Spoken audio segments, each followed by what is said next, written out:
Баршаңызға қайырлы күн достар, каналыма қош келдіңіздер. Бүгін сіздермен өте керемет дәмді үй жағдайында жасалатын тез әрі оңай пирогты бірге жасайтын боламыз. Алдын ала қорғақ ыдысымызға 1 стакан қант керек болады, яғни 1 жұмыртқа қолданамыз. Венчиктің көмегімен қант ерігенше жақсылап араластыратын боламыз. Осылайша жақсылап араластырып, бөлме температурасында тұрған маргаринімізді қолданамыз.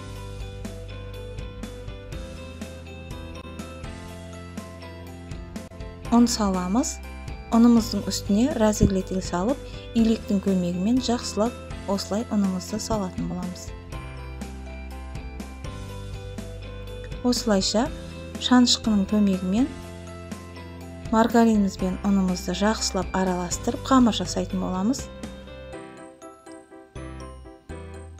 Видеода көріп тұрғандарыңыздай қамырымыз дайын болды. Енді біз қамырды пакетке салып, шетірекке қоя тұрамыз.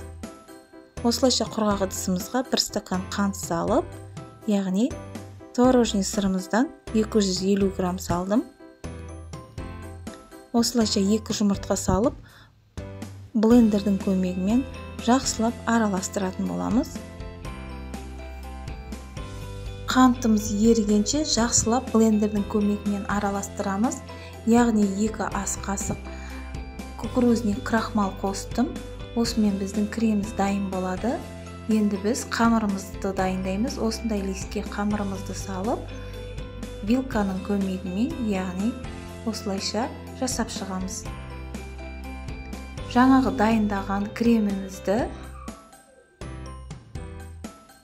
осылай салып, видеода көріп тұрғандарыңыздай креміміз өте әдемі болып шықты. Қыстық смородина вареньеін пайдаландым.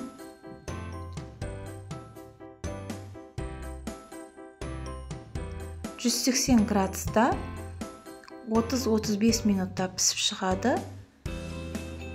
Осылайша суыған соң 30 минут тағы да кальсонымызды алатын боламыз.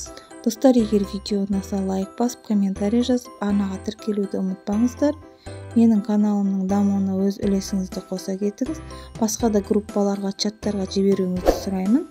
Келесі видеода көріскенше